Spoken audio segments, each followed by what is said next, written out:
baby. Mitch. Thanks, Kalani. Big 12 open for business. We love your Cougars. Welcome on in, Cougar Tracks podcast, powered by KSLSports.com. I am your BYU insider, Mitch Harper.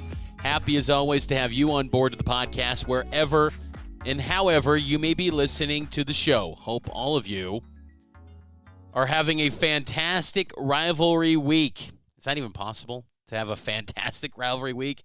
Maybe you are.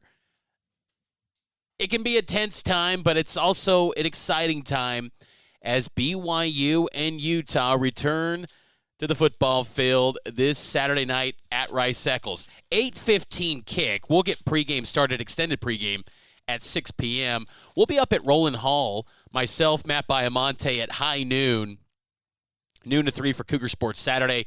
So swing by, say hello. We'll have a tailgate party rolling all day with the KSL Sports Zone, KSL News Radio, and KSL Sports. So that should be a lot of fun. We'll have Steve Bartle roll through, Utah Insider, and it's going to be an exciting day. On a personal note, it's my first time covering BYU versus Utah in Salt Lake City. First time covering this matchup since being at KSL. I've been at KSL now since 2019. This is my sixth football season covering BYU at KSL. And the 2016 meeting, I was working at another station, and 2018 as well, but had some other commitments that took me away from being inside Rice-Eccles for those games. So I'm looking forward to it. I'm excited to see how this game plays out. BYU, of course, comes in as the favorite, and I'll have a podcast breaking down my thoughts on the matchup a little bit later tonight. But one thing I did want to dive into with this episode is my memories and kind of thoughts of the rivalry game, because BYU and Utah has so much history attached to it. And, the two programs can't even agree on when the series began. Utah counts the games when BYU was BYA in 1896. BYU, of course, begins counting in 1922. This fall, of course, is BYU's 100th season. Utah leads the all-time series 59-32-4. But since 1972, slight edge to BYU. That's when LaVelle Edwards started coaching the Cougars. But for Kyle Whittingham, since 2005, he's had a significant lead on BYU. But the Cougars come into this matchup with bragging rights from the previous meeting in 2021. I've been watching BYU and Utah every time they square off. My first real vivid memories of the game was 1995. Chris Fuamatu Ma'afala ran into Provo and pretty much ran all over BYU. It was a rare blowout game. It was 34-17. But since then, these games just kind of live in your soul. They are the memories. You can almost remember everything about the entire day, before the game, after the game, the reaction amongst your peers, your family, your friends. It's just seared in your memory. And I love talking about games, too, in the BYU-Utah rivalry from the 80s, the 70s, because I don't think those games get enough run. I've went back into the KSL Sports Archive and watched many of those 70s and 80s games. There's not many on film from the 60s and 50s. I'd love to go back and maybe watch some of the games in the 50s. BYU's first ever nationally televised game was, I believe, 1951, 7-6 Utah in that one. But from the 70s on, this has been one of the best rivalries in college football. And it's a bummer that this game this year is on 8:15 on ESPN. I was expecting with the November 9th spot, I thought, you're going to this slot in an effort to get more eyeballs. And look, you'll probably still get 1.5 million on the 8:15 spot, and maybe a little bit more because BYU's got that number 9 next to them, and they're an undefeated football team. That gets a little more casuals to say, okay, I understand what's at stake, an undefeated season, a top 10 ranking. Maybe it gets a few more people. But still, I was a little bit disappointed that this ended up being a late-night game. We've seen the SEC gobble up pretty much everything with ABC TV windows. So it didn't leave much on the docket, and late-night windows are tough to fill outside of the Big 12 Conference these days. So BYU, Utah gets that spot. I wanted to see, a 1:30, maybe even 10 a.m. game. I would have loved to have seen big noon kickoff be BYU versus Utah. But nonetheless, it's a return of a game that means a lot. And I'm glad that the game is a conference matchup. I had mixed feelings about the series when BYU was an independent. Utah was in the Pac-12. Not because I didn't want the game to be played, but it was the fact that, Utah took a break from the series for the Michigan home and home in 2014 and 15, and they didn't push hard enough to, really want to make BYU series a priority, particularly in the month of November.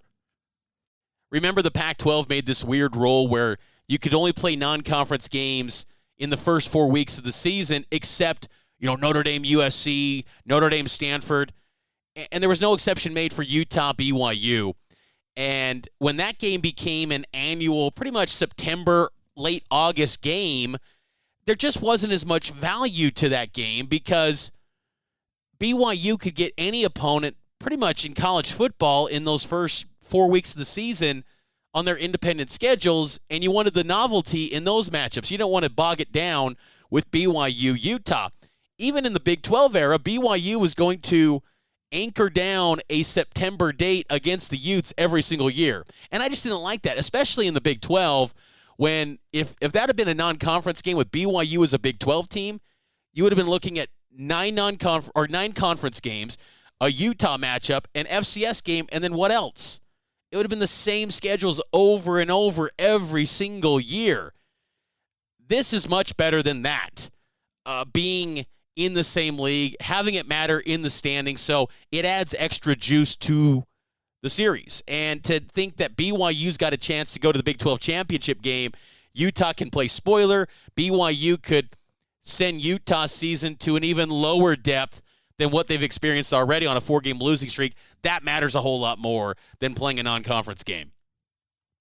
Memories that I have of this series, I noted the 1995 game. That was a disappointing contest for BYU. 1996, though, was something pretty special for BYU. And I remember that one vividly, too.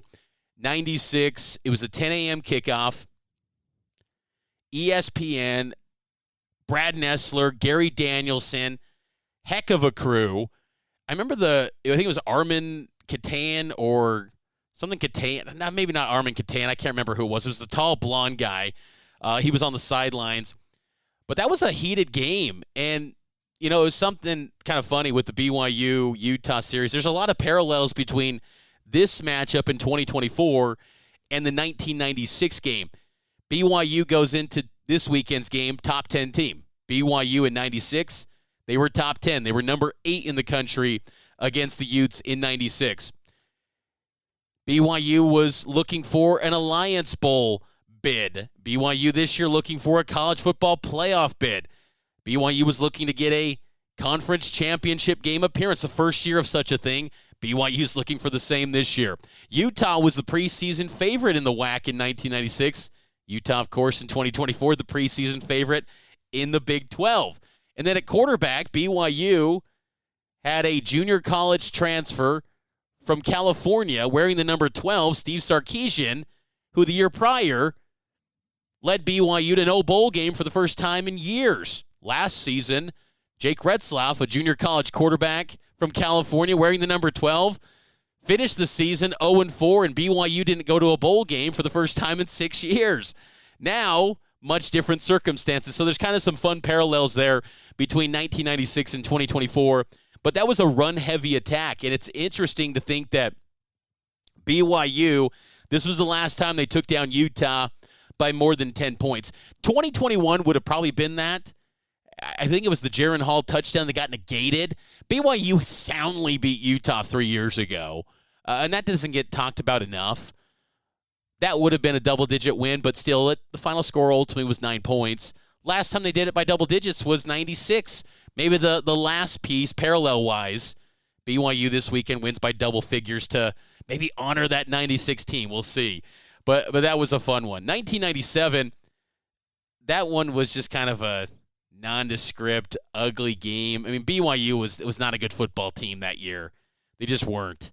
It was 2 6-5 football teams. And that's kind of the theme, too, that I want to point out with this rivalry, that when I go back to hoping for a bigger television window and stage for this game, up until about really for the history of this rivalry, it's never taken on a national significance in the television windows. You know, when Utah would have some big years, say 04, 08, 04, Utah was rolling. They had College Game Day there. That was a big thing. BYU wasn't that great, though. They were on the verge of firing Gary Crowton. 08 was a big game. Both teams nationally ranked. BYU 10-1, Utah 11-0. But it was on the mountain. No one had that network. No one had that channel to watch the game. This series has just always kind of been in the shadows of everything. 2016, it had a Network Fox appearance, but it was early in the season, and there really wasn't much at stake other than bragging rights, like I said with that. So in the 80s, it was Channel 5, it was Channel 2. There was never a national presence. So nationally, people don't understand how good this rivalry is. And they get to know it a bit through X, and they see the bickering and the consistent day after day banter between these two schools. But there just hasn't been many games that register nationally, and hopefully that changes down the road. Maybe it starts this weekend with BYU and Utah being on a Big 12 conference stage. Kalani Sitake has pointed to that as being a big deal, and I agree. I think that's something that can give a lot of power, a lot of energy to this series that it's never before experienced.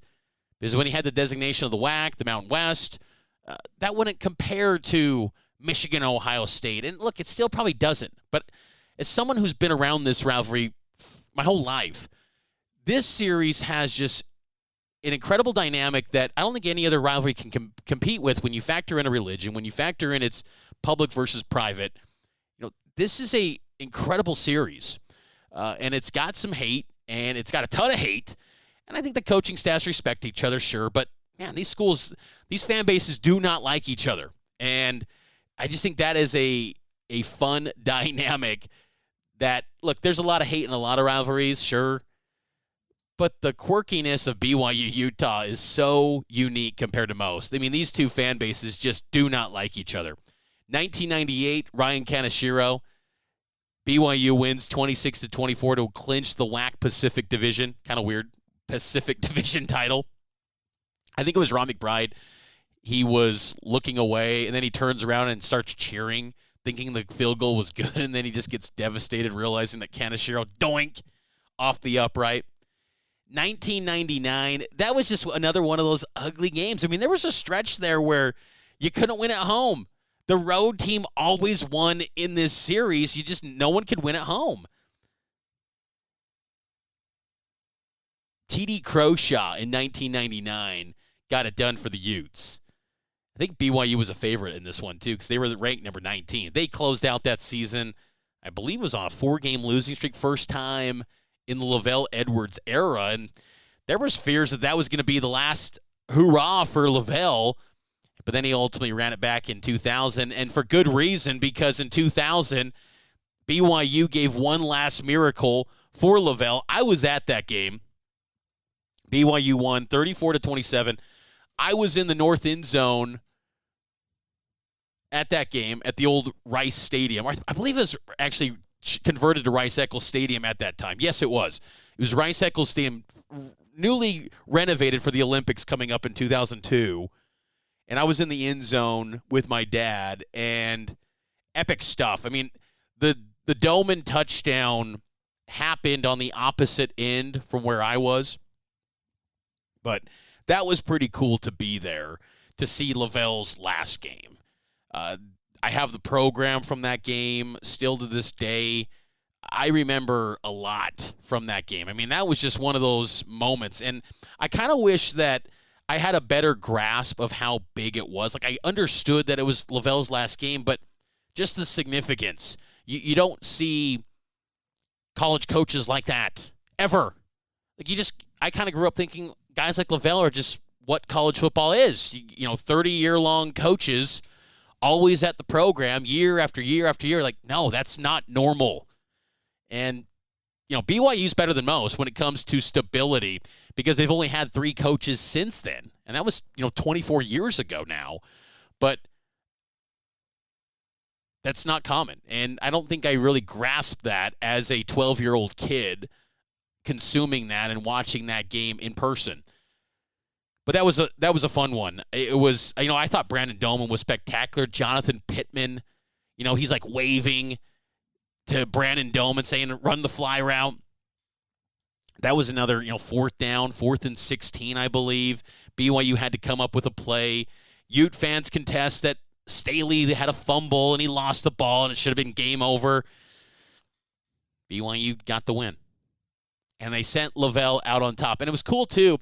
Late in the game, before the final play of the game, 2 seconds left, Kalani Sitake embraced Lavelle and had a moment. And it's just kind of a glimpse into how much love and respect Kalani had and still has. I mean, even after Lavelle's passing, how much admiration he has for Lavelle Edwards. It's kind of cool. I mean, that was a cool moment. And then to think, 16 years later, Kalani becomes the head man and the first player under Lavelle to become the head coach at BYU. That's just cool stuff. I mean, that is legendary stuff when you think about it and how things work over time.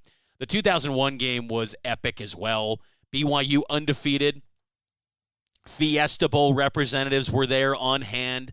BYU was looking to knock into the BCS, and Utah had them on the ropes, and that's a common thread. And, it's a storyline going into this game this Saturday. Underdog Utah teams tend to perform well against BYU. Underdog status against BYU hasn't been as common as of late. Utah's primarily been the favorite. I mean, BYU's the favorite for the first time since 2013. But Utah was an underdog in 2021, and, they were up 21-10 in the fourth quarter after Adam Tate. Remember him, Adam Tate, running back, I think he was number 5. He had a touchdown run, and then Luke Staley's greatness was on full display in that game against Utah. And, Staley was an all-timer with or without that performance against Utah. But one thing about this series, guys like Staley become even bigger than life because of this game. I mean, does he win the Doak Walker Award without that performance? I don't necessarily think so. I don't know. It's tough to say. He was so good that year that he probably still deserved it because he was elite in college football. But when you have those performances in a rivalry game where you're clutch and you deliver, because these games always come down to the wire, it just takes your status in BYU lore to just new heights. Because of the intensity that I noted in this series, it just means so much. And you remember all the little plays, all the buildup, all the storylines going into these games. It's such a big deal. And, that was an epic game. That was one of the loudest crowds probably in Lavelle Edwards Stadium history. How that was just deafening at the end of the game when BYU got up 24-21 and won that football game. And then General Guilford clinches it with the pick. Pretty awesome stuff there. BYU gets that win 24-21. And then a week later they go,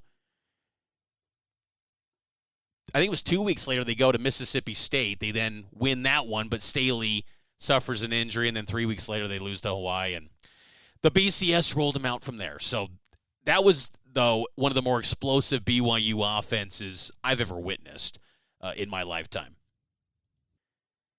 2002 is one of those games that nobody ever talks about, ever. Both teams were bad. Both teams had losing records. Utah, though, was, I think, a 10-point favorite in this game. Huge favorite. And BYU had them on the ropes. They were settling for field goals. It was 6-0. And then Lance Pendleton, remember that name, number 18, he's going in quarterback run in the red zone from Utah's 2-yard line, I believe it was. They rolled it a fumble, but I'm pretty convinced his knee was down. And if he scores that, BYU's going up 13-zip. They probably win that game. If that win happens, I know McBride was on his way out no matter what. They were going to bring in Urban Meyer, but what does that win do for Gary Crowan? He gets probably to the postseason with that game. That would have been huge. And you go to a bowl game for the second consecutive year. What does that then do for 2003? It's kind of an interesting what if, honestly, how that game worked out. But game of inches in BYU, Utah. But no one ever talks about that one. I think McBride got carried off. I mean, that was his last game as the Utah head football coach. And Utah took down BYU in that one 13-6. And that began a stretch of 4 consecutive wins over BYU. 2003, that was as nasty as it gets. Nasty as it gets. 3-0. The temps in that one were just freezing. It was snowing. 19 degrees was the temperature. Luckily, I didn't go to that one. That was one I did not go to. But Utah was a loaded team. That was the season where they had Urban Meyer. They won their first outright conference title, and BYU put him in a rock fight. Brian Borison, he scored the only points in that game. So crazy. I remember, though, what was interesting about that game, BYU had a lot of recruiting visitors on that game, and I'm pretty sure they got some legit defensive recruits from that, because that was, again, the 3-3-5 defense year one with Bronco. And Bronco put together a stout defense. And, holding Utah to only 3 points was pretty impressive because they had Alex Smith. I mean, that was a high-powered Utah offense, and it led to some big-time recruits. Speaking of Bronco as the defensive coordinator at BYU, there is an incredible nugget in the book Out of the Blue, which I highly recommend. It was written by BYU athletic director, former athletic director Val Hell.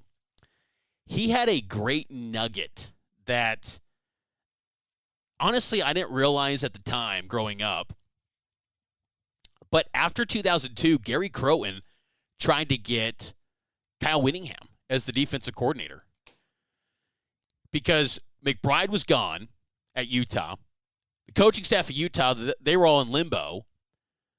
Urban Meyer was not yet to be hired. BYU needed to make a change at their defensive coordinator spot. They moved on from the late Ken Schmidt, who just recently passed away. Croton was going in a different direction, and one of his first contacts was Kyle Whittingham, according to Val Hell. Kind of interesting.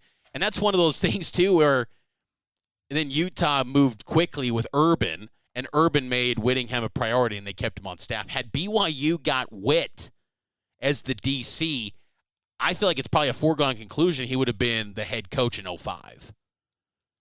I would think. Or Croton doesn't get canned at all, and who knows what happens. I mean, that's, again, one of those interesting what-ifs, what would have been. We always point to 2005. What if Kyle Whittingham had gone through with accepting the BYU job and not took the Utah job? What happens? What would have been? It's an interesting thought, that's for sure. 2004, BYU got smoked, 52-21. I remember, though, that game kind of started off a little bit competitive. It was 21-14 at the half. I think it was 14 all. Curtis Brown scored a touchdown, and BYU was hanging for a half. But then Utah pulled away. I mean, they had Steve Savoy, they had Alex Smith, Steve Fafita got a late touchdown run, the defensive lineman. That was a really good Utah team. I mean, they were loaded. Urban then went off to Florida, but yeah, and then that was the last game ever coached by Gary Crowan. 2005. Whew. Could it be the similar story this Saturday? Utah's got a backup quarterback, potentially. We'll see if Brandon Rose. That seems where things are trending, where Utah goes with Brandon Rose instead of Isaac Wilson. Utah rolled out Brett Ratliff in 2005, and BYU was a touchdown favorite. against Utah in '05. And I remember, too, at that game, BYU players were just jacked. They were hyped for that game. So hyped in the pregame. I remember they were interacting with fans and just bouncing off the fans coming out of the tunnel.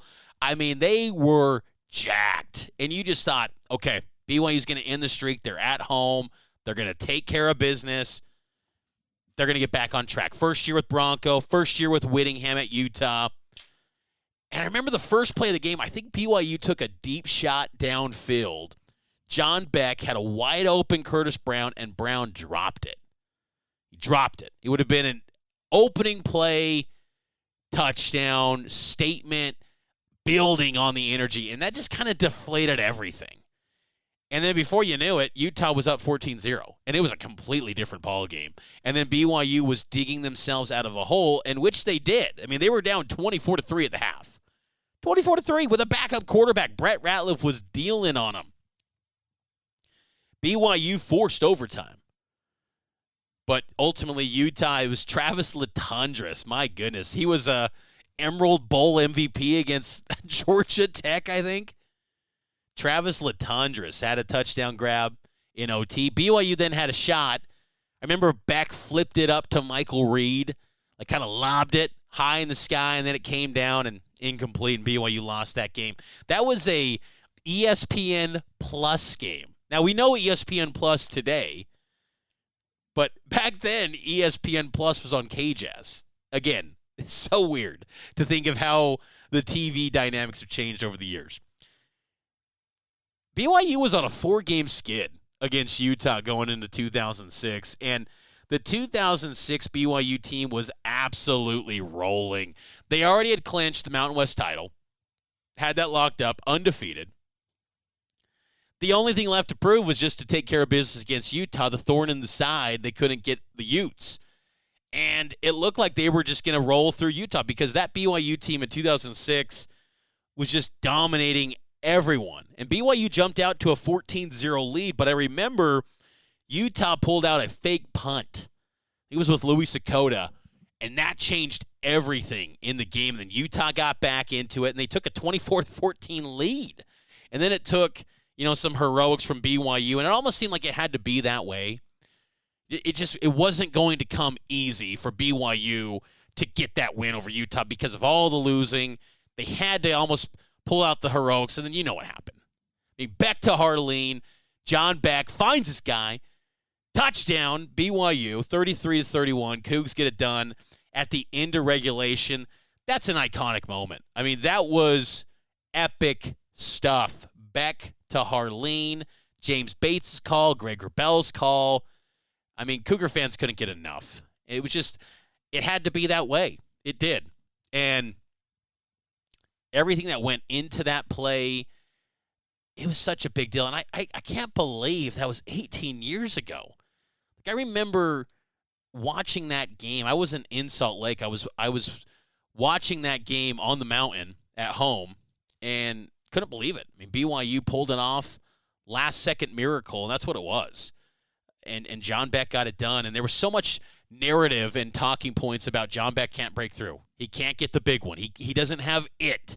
And he showed he had it by getting that win. That was a iconic win. That's going to be one that's remembered forever. I just think that John Beck, Johnny Harleen, it's going to be a long time before people forget about that. 2007 was pretty dang good, too. 4th and 18. The game itself wasn't great.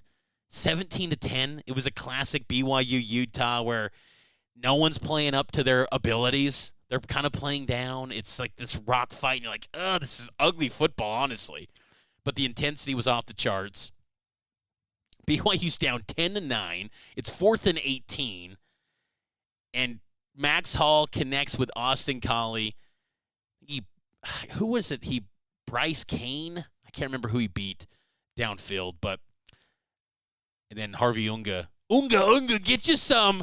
He took care of Rojo and ran into the end zone, and BYU got the win over the Utes. And in 2008, Max Hall threw 5 picks. BYU lost the Utes 48-24 in the year where BYU was thought to be going quest for perfection. Utah then spins it and they go perfect. And I think they, they had some T-shirts. They made their own version of the Quest for Perfection shirts. I can't remember. They had a certain tagline on their shirts that fans were just gobbling up. They couldn't get enough of it, but Utah ended up going to the Sugar Bowl. BYU played in the Vegas Bowl again, lost to Arizona. That 2008 BYU team wasn't that great. I think they kind of, the weight of going perfect weighed on them. They just couldn't handle it. Every single week, it didn't matter that you won over New Mexico. Well, you didn't win by big enough. It was only by 3 or 4 or whatever it was. Everyone expected them to beat everyone by 60 like they did UCLA in September. And over the course of the season, they just couldn't keep up with that. And then they lost to TCU. They got thumped. And they lost to Utah. And BYU was right there with the Utes. I mean, it was close. It was 27-24 in the third. They should have ran the football more in that game. Harvey Unga went 15 carries, 116 yards, average of 7.7 yards per carry. Not many BYU running backs do that in a BYU-Utah rivalry game. Unga did, but BYU kind of panicked, and they continued to settle for the passing game, and it backfired as Max Hall threw 5 picks, and we all know what that led to, though. The following year, 2009, BYU gets it done in overtime, 26-23. I have mixed feelings on this game. I don't look at this game in the same regard as 2006 or 2007 because I felt like BYU played down to Utah. BYU was the senior-laden team. Both teams were ranked. BYU was 18, Utah was 22. But Utah was relatively young, and they had, a lot of personnel that they were going to be running it back the following year, whereas BYU, this was their swan song. Max Hall, Dennis Pitta, Harvey Unga. Harvey had still another year, but obviously it ended up being his last year. And I just felt like BYU kind of played down to Utah, and they needed unnecessary heroics to win a game where you kind of came away from that one feeling like, okay, Utah's kind of turned a corner. All these BYU guys are gone. Like, what's next in the rivalry? And sure enough, it was no surprise. It coincided with Utah goes to the Pac-12, and then they reel off 9 straight wins. And, it was cool that they, Andrew George came up with an epic play in overtime, and it was great. But you were kind of thinking at some point, do you just always need late game heroics to beat Utah? Is that the MO? Can you just not soundly beat them like they did in 2008 to you? And under Bronco, that was the case. Like BYU those are the only 3 wins, 06, 07, 09 under Bronco Mendenhall. Bronco could soundly beat anyone else, but Utah was just a thorn he could not overcome. He could not get over the hump often enough against Utah. And it became a point of a real conversation point for people that were detractors of Bronco Mendenhall during his coaching tenure. BYU just did not play well in those games. But, of course, that game did lead to one of the most epic post-game press conferences, Max Hall. And, look, I think a lot of Cougar fans heard that press conference and were just, yeah, that's how we feel. Is that right? I don't know if it's right or wrong, but that's how the heat of the rivalry. I mean, that's just kind of what it is. And I do think the nastiness has toned down a bit, and I think social media is a byproduct of that, where people don't want to be put on blast and made to look like fools anymore. I think people are kind of saying, like, we don't want to look ridiculous out there. We want to and also just be kind to others. I think there's a better sense of that. I think that's where there is some value of PSAs and things like that. But that was some raw emotion, man. And I think a lot of Cougar fans were supportive of Max Hall to the point where they're like, don't apologize. He ended up apologizing. He had to do the PR thing. But I think it's one of the reasons that BYU fans love Max Hall. And they will always love Max Hall because of that quote. And heck, I mean, Max Hall was a winner. That guy was one of the ultimate competitors. He might not have just the the natural abilities as even like a John Beck. Definitely not a Jim McMahon and Detmer. But, man, that guy was just the most relentless competitor and so fiery, and he would not be denied. And you saw that fire come out in that press conference at the end of that moment. And, I mean, that's just epic stuff that it's 15 years now removed, and people still, like Max Hall, that registers instantly for people. Then it was a long drought for BYU.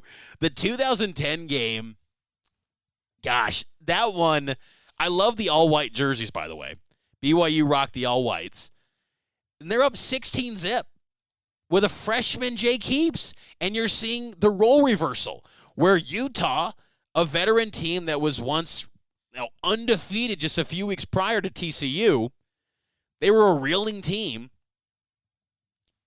BYU had them on the ropes, a freshman-laden squad. They had them on the ropes, and BYU had the chance to knock them off, and they were up 13-zip. 13-zip, that's what it was. And I felt like BYU played conservative football after that, and then Utah ended up winning that football game. I think Devontae Christopher, he had a pick six, I think it was, or not Devontae Christopher. He had a touchdown grab, I believe. I can't remember. There was an interception, I believe, that set up either a touchdown run or a field goal. I'd have to look back on that, but then it ended with a Mitch Payne blocked field goal. Brandon Burton at the end of the game. Utah escapes 17-16. That was the last time these two teams played as conference foes. Last time. Then from there, it was Pac-12 independence, and could you not have a worse way to open up the independence Pac-12 era? Utah takes down BYU 54-10. The ultimate meltdown game, if I've ever seen one. 6 fumbles lost. 1 interception for Jake Heaps. Brutal night. What gets forgotten is that BYU did lead this game 10-7. Heaps connects with Ross Appo, and you're thinking, okay, BYU's in business. They're playing some good ball, and then the onslaught just happened. It snowballed on them quick. John White, the Wolfman, was just running wild on BYU. 54-10. Special teams were brutal. That infamous Jake Heaps fumble in the end zone. It was just a brutal, brutal night. I mean, keep in mind, too, BYU's up 10-7 after that fumble. Derek Shelby fumble recovery in the end zone. So before you can blink, you're down 7-zip. Then they fought back. They get back 10-7, and then it was just away it went for Utah after that. And that was, again, a bad tone setter from a narrative optics standpoint of you're independent, they're Pac-12, they're blowing past you. Because you just look at that score and go, oh, okay, talent gap and then some. And then it just away it went for Utah in regards to the rivalry against BYU. 2012, BYU was a favorite going into Salt Lake. John Hayes was the quarterback for the Utes. Utah pulled it off, 24-21. They took down BYU. That was the one. Multiple field goal attempts for Riley Stevenson. Fans coming onto the field. Suspenders boy. I mean, it was all of it. That ended up being the last game for Bronco in Salt Lake was 2012. BYU lost that one 24-21. That was game 2. Riley Nelson was the quarterback, and there were rumblings about how banged up he was and his health. BYU was a nationally ranked team, too, in that game. They were number 25 in the country, and they lost that one to a very average Utah team that ended up, I think, 5-7 that year. 2013, this was the last game BYU was a favorite against Utah, and like 2012, they lost. Utah won 20-13 in Provo. It was also the last time BYU wore all blue against the Utes. It was royal blue top, royal blue pants. BYU had the white helmets against the Utes. And that one was one of the ugliest BYU-Utah games ever. nothing memorable from it. It came down to a last-second play. But even in that last-second play, you knew there was no hope BYU was going to convert. Like, there just was no belief, no hope. Taysom couldn't complete anything. I mean, he was 18 of 48, 260. He ran for, 99 yards, 130 if you take away the sacks. But that was one of the more ugly football games ever. And you kind of wonder, too, if you're a Cougar fan, would you take away the win over Texas and replace that with the Utah game and swap the outcomes? Swap the outcomes with what you did against Utah and put that against Texas, and then what you did against Texas against Utah. What would you have rather had? Because honestly, that Texas win, what did it lead to? Nothing. Okay, Mac Brown got canned. Manny Diaz got canned. Okay, sure. You kind of rewrote the history books, I guess, for Texas. But for you, what did it lead to? You had to deal with an ongoing suffering of dealing with a losing streak to Utah. I don't know. It's just kind of the things I think about. 2014, the game paused. No game. Utah played Michigan in 2014 in the Big House. And again, I wasn't bent out of shape over it.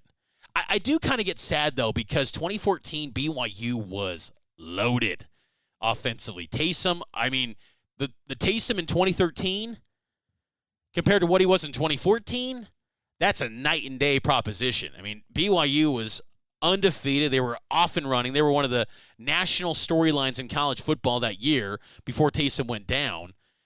That's an interesting thought. What would have happened in that 2014 game? Same with 2015. 2015 they ended up playing in the Vegas Bowl. But what if that had been the opener? I mean, how good Taysom looked against Nebraska? What if that would have been the Utah game? That Vegas Bowl, though, that was another ugly one. First quarter, BYU was down 35-0. I remember in the pregame, I'm in the press box at Sam Boyd Stadium, and I run into Brent Musburger. And I was kind of starstruck because Brent Musburger as a child for me was like an icon, someone I wanted to be one day in life. And then you got the backdrop of Vegas. The man's synonymous with Vegas. It's like, this is so cool. And I had the chance to talk to him just a little bit. I kind of regret not asking for a photo, because in the media you want to be, all buttoned up, professional. But I kind of regret that because I should have just said, hey, Brent, maybe Uncle Brent. Can I get a photo? Because that would have meant a lot to me because he was a real big influence in my life, watching him over the years. But he talked to me, and he was kind of, don't underestimate the heart of an underdog in a rivalry game. And I thought to myself, Brent, you haven't been paying attention to this BYU team. This is a divided group right now. Coaches are preparing for Virginia. This team lacks any sort of focus, and it showed in that first quarter as BYU was down 35-0. Credit, though, to Tanner Mangum and that team and Bronson Kafusi for actually rallying the team to make it competitive. The fact that game ended up 35-28 was shocking, but it was just almost in a way of fitting into BYU's era against Utah with Bronco. It just kind of just starting flat all the time against Utah. And that proved itself in the final meeting between Whittingham and Bronco. I remember, too, at the Las Vegas Bowl press conference last time between these two coaches, and I thought maybe there might be a little more, cordial, respect or kind of interaction between the two because, Bronco's moving on. This is the last battle between the two. Nothing. There was nothing. Whit and Bronco were not the biggest fans of each other. At least you could sense that quite a bit. Following year, 9 months later, BYU goes to Salt Lake with Kalani Sitake. And the Cougs jumped out. Well, they were down 7-6. I think it was the first drive of the game, maybe the first play of the game. It was a pick six. It was just like the Vegas Bowl all over. Taysom throws a pick six to Tautioli. Tautioli, man. Taysom throws the pick, and BYU's down 7-0 before you could blink. Then Jake Oldroyd, green cleat guy that everyone ended up loving because of his performance against Arizona the week prior.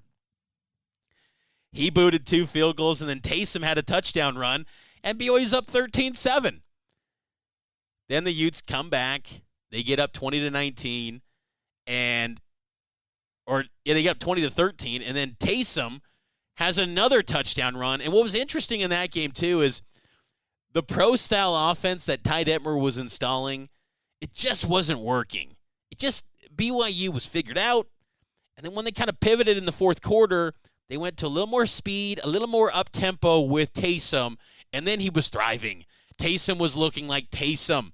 And he scores that touchdown, and I love the aggressiveness from Kalani, and I still agree with the decision to go for 2. They go for 2 to win the game, but it got stuffed.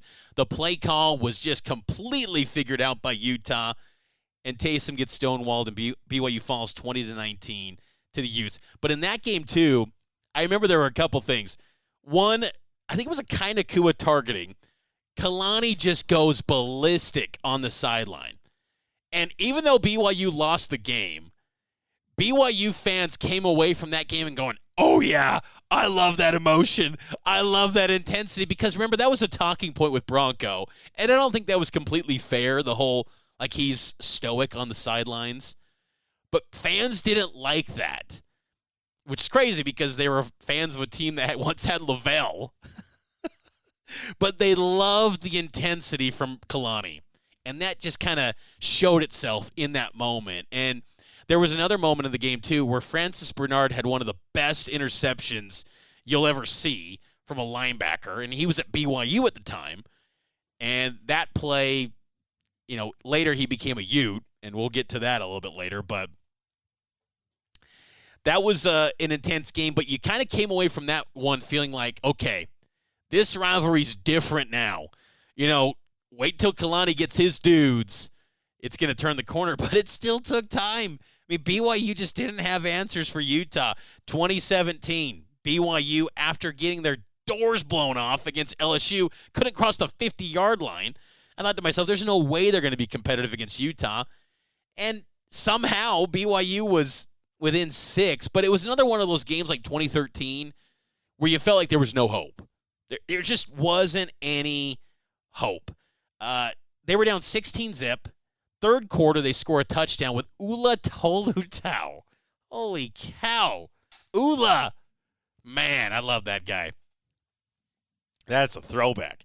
Trey Dye got a touchdown grab in the fourth quarter to make it 19-13, and it came down once again to a final possession. BYU had it. Tanner Mangum ends up getting hurt on that final drive, oddly enough. And BYU falls 19-13 with, I think, the worst BYU team that Kalani's had. I mean, 2023 they ended up, 5-7, but 2017 was a mess. I mean, that was a 4-9 football team, but they couldn't do anything offensively. Anything. It was just a complete mess of a team. And still, despite their flaws, it was a one-possession game against Utah. 2018, this one, Utah, BYU, Thanksgiving week. And I used to think, Thanksgiving week, perfect. BYU, Utah goes back to its usual spot where it's meant to be. And I remember that week came, and it just didn't feel right. It didn't feel good. I thought, this will just be back to normal, like BYU of Utah of old. But the lack of conference affiliation had a weird tone to it. Utah had already clinched the Pac-12 South Division. BYU was kind of meddling through a 6-5 season, but Zach Wilson was the young, promising star at quarterback. And this was the last visit BYU's had to Rice-Eccles Stadium. Isn't that just so crazy? We've navigated a pandemic. We've navigated 2 presidential elections. And now we've got this game in 2018. BYU, though, came out firing. And credit Kalani. Both of the trips under his tenure in Rice-Eccles, BYU has started strong. I mean, yes, they had the pick 6 in 16, but BYU offensively was playing ball in both games in 16 and 18. And I think that's reason for optimism in 2024. BYU was up 20-0 on Utah. 20-0. Third quarter, they're moving the ball again, and then Zach Wilson throws a pick six, and then it's suddenly, here we go again. BYU is melting down against the Utes. But then it was different. Matt Hadley, the great Matt Hadley, who became like a legend from this one game as a running back. Matt Hadley, 21 carries, 64 yards, but he had 2 touchdowns. And he scored a 1-yard touchdown in the third quarter to give BYU a 27-7 lead. And when he scored, I think the win probability was like 90-something%. It looked like the door was shut. But then Jason Shelley, Utah, Armand Shine, Samson Nakua, they just kept storming back, and then they won 35-27. And you just thought, my goodness, BYU can't beat Utah. They just can't beat them. They cannot beat them. But one of the things that came away from that game was you knew Zach Wilson was a dude. He was going to be a stud.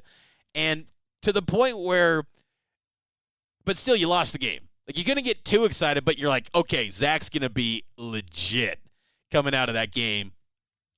I think it was Tom Holmoe who said that 20-point lead was maybe the best moment of the season. I think he said that in an email to the Deseret News. I can't remember. I'd have to go back and look at that, but that was strange. But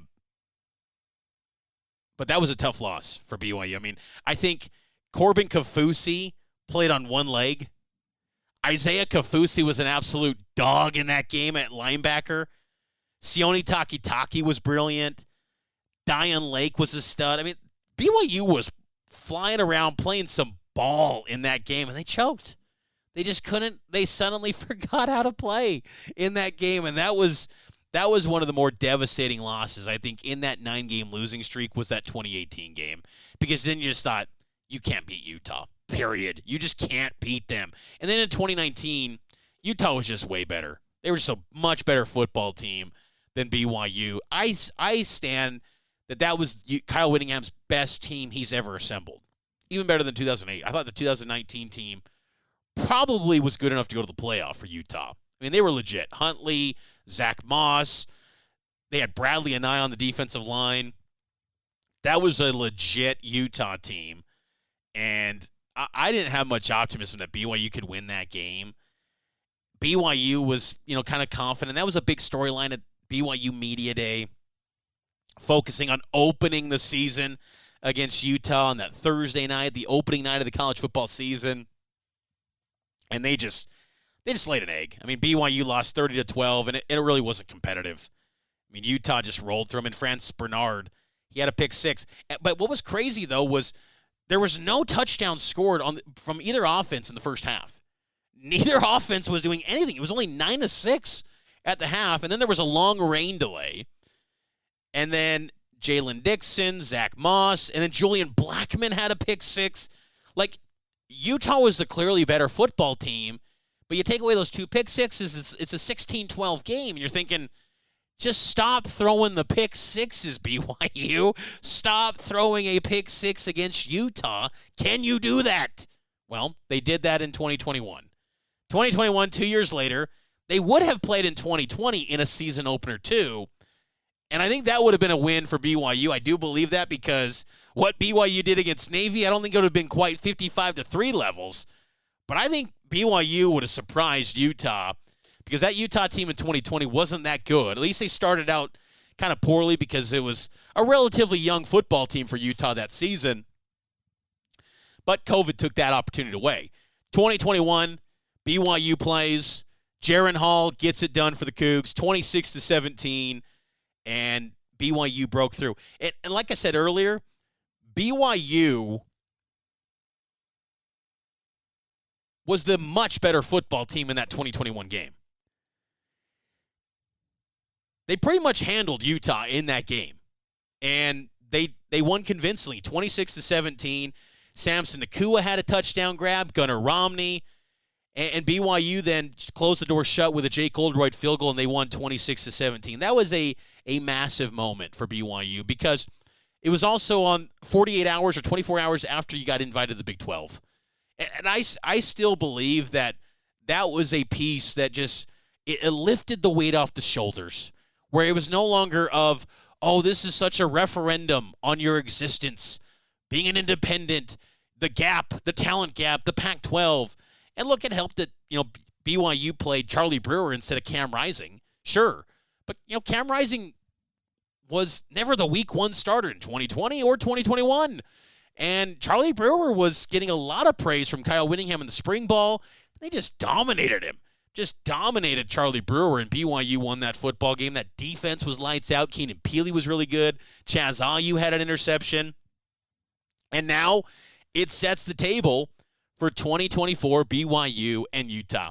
So I just wanted to kind of go through memory lane. I hope all of you enjoyed it. It's a little bit different tenor of this episode of the podcast, but I kind of just wanted to do it myself and just to kind of share my memories and feelings of these games because, again, they just you talk about them so much. They just live in your soul. They do. BYU and Utah games are something incredible, and I hope you could feel that magic, that pageantry of this series through this conversation here on the Cougar Tracks podcast, and hope all of you enjoy Saturday night, 8:15, BYU and Utah, first as a member of the Big 12 Conference for both teams. So we'll talk to you next time here on the Cougar Tracks podcast, and it's powered by KSLSports.com.